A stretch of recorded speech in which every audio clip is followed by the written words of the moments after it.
Magigisa tayo ng tinola.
Papakuluin muna natin mga kababayan.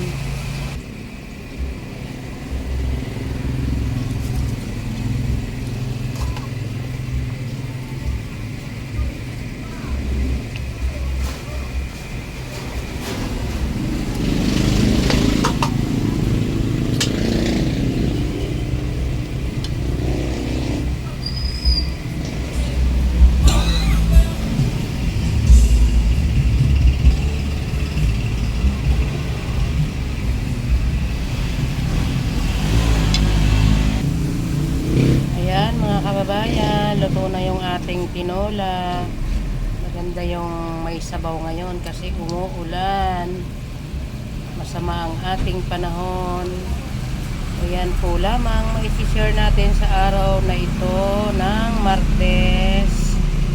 Ingat-ingat po tayo at masama ang ating panahon, lalo tayo ay may announcement na earthquake, ay manatili po tayo sa ating bahay. Thank you for watching. Bye bye. Thank you very much sa nakakapanood ng aking mga video. Thank you po. Marami pong salamat.